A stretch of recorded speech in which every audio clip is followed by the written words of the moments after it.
ધારાસભ્ય આપણો હોય તો 50% રાહત મને વાવ વિધાનસભાની છે. જિલ્લાની જવાબદારી છે અને જિલ્લાની જવાબદારી એ સમગ્ર તાલુકે નિભાવવા માટેના મારા પૂરેપૂરા પ્રયત્નો છે. ત્યારે મને પૂરેપૂરો ઠાકોર સમાજ ઉપર ભરોસો છે અને બળદેવજી તો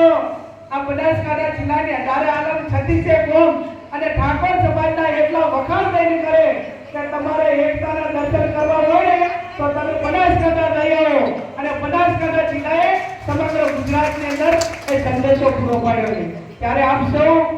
29મી તારીખે 1 વાગે આપણે પાટણ પહોંચવાનું છે. લક્ઝરીઓની વ્યવસ્થા કરી છે, ગાડીઓની વ્યવસ્થા પણ કરી છે અને જે પ્રમાણે આપણા આગેવાનો સૂચના આપે એ પ્રમાણે ટાઈમસર વાવ એક પોઈન્ટ રાખશું, એક ભોયગામ રાખશું, એક આ બાબર રાખશું, દિયોદર, પછી એક બાજુ એક ઝાડાની બાજુ થરાદના 2 પોઈન્ટ રાખશું. એમ કરીને વધારે લક્ઝરીઓ ના પછી પહોંચી વળાય એ પ્રમાણે ગાડીઓ લઈને આપણે બધે જ પાટણ મુકામે પ્રગતિ મેદાનમાં પહેલી હરોળમાં ખુરશી હોય ને તો એનો કબજો બનાસકાંઠા કન લાગી લાવવો જોઈએ. એટલે ઓલા પછી યજમાનો બીજા આવે ભલે પછી જેટરે ભાઈ પહેલાથી પહેલાના ધોરણે છે ને પહેલાથી પહેલાના ધોરણે ખુરશી તો ભાઈ આપણી ગુજરાતમાં એક જ ખુરશી આપણી ને પહેલો આપણો જ હોય ભાઈ. અને ખુરશી ઉપર પહેલા જ તમે બધા બનાસકાંઠા વાળા જઈને બેસો અને એમ લાગવું જ હોય ચંદનજીને, બળદેવજીને, બાબુજીને, રામભાઈને કે અમે આમંત્રણ આપવા ગયા હતા, નોતરો આપવા ગયા હતા. એ નોતરાનો બનાસકાંઠા જિલ્લાએ સહન સ્વીકાર કરીને આ મોટી સંખ્યામાં વધાર્યા છે. ત્યારે આવનાર સમયની અંદર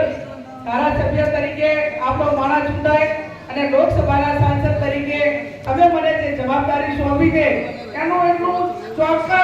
જવાબદારોની હાજરીમાં ખાતરી આપું છું કે આજ સુધી તમારી બેન દીકરીએ ક્યાંય તમને ડાઘ નથી લાગવા આવ્યો અને આવનાર સમયની અંદર મારા બનાસકાંઠાને કે મારા ઠાકોર સમાજને ક્યાંય ડાઘ નહીં લાગવા દઉં એની હું આપ સૌને રાખી. સત્તા સાહેબ આવે ને જાય પણ આજે આપણું મોવડી મંડળ આપણો મોટો સમાજ કે મારી ઇજ્જત કરતો હોય, મારું સન્માન કરતો હોય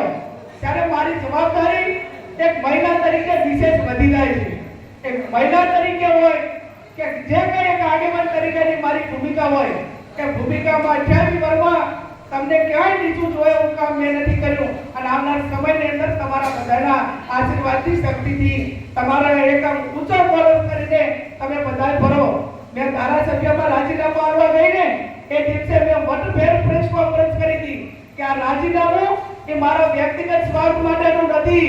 આ રાજીનામું પૈસા માટે નથી, આ રાજીનામું મારા મતદારોના વિશ્વાસઘાત માટેનું નથી, આ રાજીનામું મારા ગૌરવ માટેનું રાજીનામું છે, ગૌરવ માટેનું મારું રાજીનામું છે. અને આવડું મોટું જ્યારે તમે બધે મને માન સન્માન આપ્યું હોય ત્યારે એ માન સન્માનને હું લાયક બનું. તમારું જે ઋણ મારા ઉપર છે એ ઋણ ઉતારવા માટેના ભગવાન પરમાત્મા સદારામ બાપુના આશીર્વાદ અમને સૌને મને બધાને મળે અને શક્ય હોય એટલું નાનામાં મોટું તમારું કોઈ પણ કામનું છે તો એમાં ક્યાંય પણ તમને કચાશ રહેવા દીધી નથી અને આવનાર સમયમાં પણ નહીં રહેવા દઉં. આ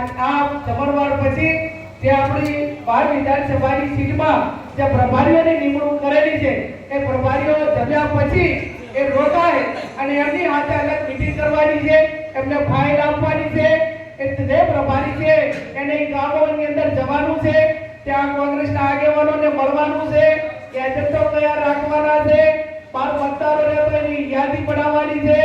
અને ક્યાંક સમાજના એકાબીજા સમાજ માટે ક્યાંક નાના મોટું સમાધાન કરવાનું હોય તો સમાધાન માટે આપણે કોને મધ્યસ્થી બનાવવા